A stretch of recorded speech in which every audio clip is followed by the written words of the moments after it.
Vous le savez sans doute, mais le marché de l'autoradio va mal, moins 10% sur les ventes enregistrées l'année dernière, ce qui pousse les constructeurs spécialisés dans le genre, Alpine, Pioneer, Clarion, à se renouveler ou en tout cas à proposer des solutions très perfectionnées.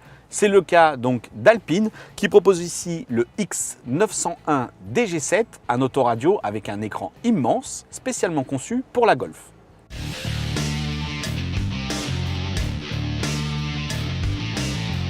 Alors on va commencer très rapidement par vous expliquer un petit peu cette référence X901 DG7, X pour la gamme double DIN chez Alpine, 901 pour écran 9 pouces et le premier du genre et DG7 pour Golf 7 puisque cet autoradio il est spécifiquement conçu pour la Golf 7 donc de Volkswagen et regardez un petit peu cet écran 9 pouces est tout simplement assez incroyable, vraiment très grand, en tout cas beaucoup plus que ce qu'est capable de proposer Volkswagen avec son système 6,5 pouces. Alors on vous l'annonce d'entrée de jeu, l'installation de cet autoradio Alpine à bord de la Golf 7 passera sans doute par un professionnel en raison des modifications et du changement de cache surtout ici qui est beaucoup plus court que celui d'origine et il faudra donc compter environ 2 heures de pause. En ce qui concerne les fonctions de l'autoradio Alpine, eh bien évidemment, la mémoire qui est intégrée lui permet d'embarquer tout d'abord un système de navigation. Ici, il s'agit de Aigo Primo, donc dans sa version de base, avec une cartographie Europe, 47 pays et une réactivité de l'écran tactile plutôt efficace. On le voit, je peux tout à fait donc saisir ma destination avec surtout ce grand confort de l'écran 9 pouces et très rapidement donc, en pianotant, je peux demander le calcul d'itinéraire. Alors on a testé les principales fonctions de cet autoradio sur un rapide essai. On peut vous dire que les fonctions de navigation GPS fonctionnent plutôt bien. L'affichage est très grand, donc pas de problème. Il est même possible de mixer un affichage GPS d'un côté et radio de l'autre. Pour activer le volume, soit je passe par les différents menus des paramètres, soit je peux directement passer ici par le menu du haut et régler le volume de la navigation. L'autoradio qui est installé peut reprendre les commandes au volant, mais pas toutes. Voilà, je peux donc intervenir à tout moment sur le volume de la radio, mais pas du tout sur le volume du GPS à moins de passer par le menu du haut. Et ça, c'est vraiment dommage. Un regret du côté de la navigation GPS, eh bien, c'est le manque de certaines fonctions.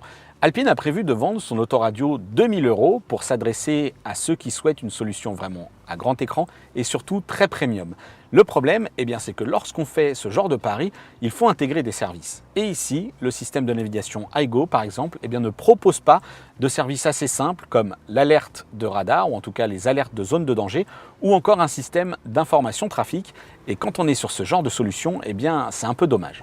Alors on s'entend, cet autoradio a bien un système d'information trafic, mais il s'agit en fait des alertes gratuites transférées via la technologie TMC RDS, ces petits messages que vous aurez notamment sur autoroute. Ici, ce n'est pas à la hauteur de ce produit à 2000 €. Typiquement, il aurait fallu que Alpine opte plutôt pour une solution plus premium avec pourquoi pas TomTom HD Traffic ou en tout cas un service connecté, quitte à utiliser un partage de connexion via son smartphone.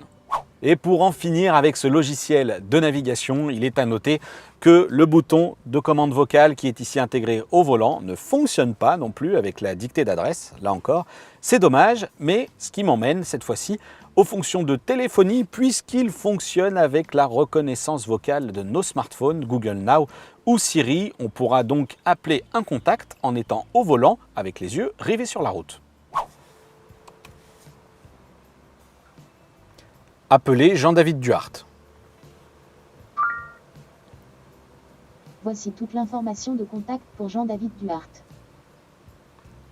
Et une autre fonction en plus des appels qui est disponible en Bluetooth, évidemment, c'est la possibilité de diffuser du contenu multimédia ou en tout cas des morceaux. Ici, j'ai lancé mon application Spotify directement sur mon smartphone et je retrouve dans les différentes sources de l'autoradio la possibilité d'utiliser donc le Bluetooth pour écouter de la musique.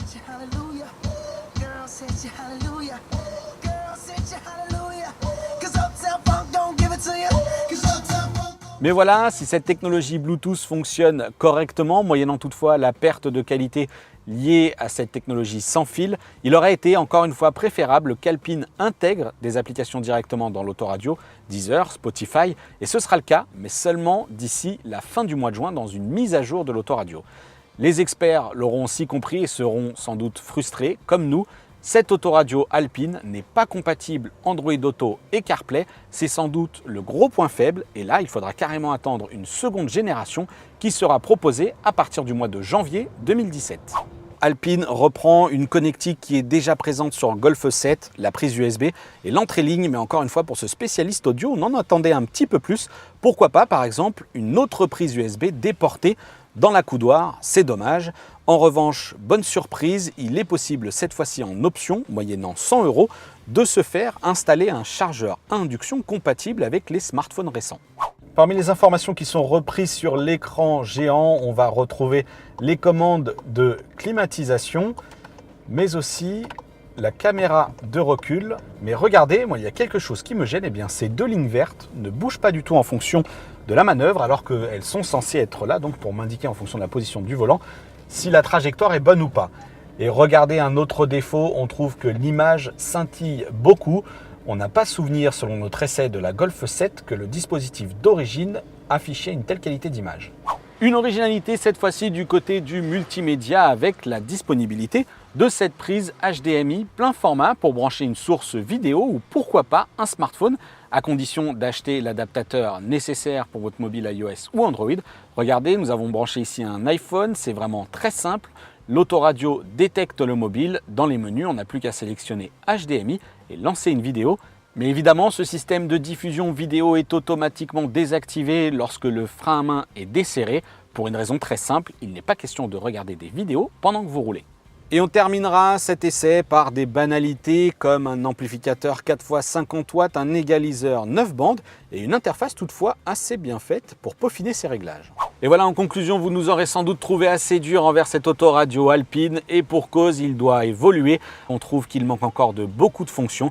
Il n'a pour nous de sens que si vous privilégiez absolument ce très grand écran 9 pouces que personne n'est capable de vous proposer. Bref, à 2000 €, c'est à vous de juger.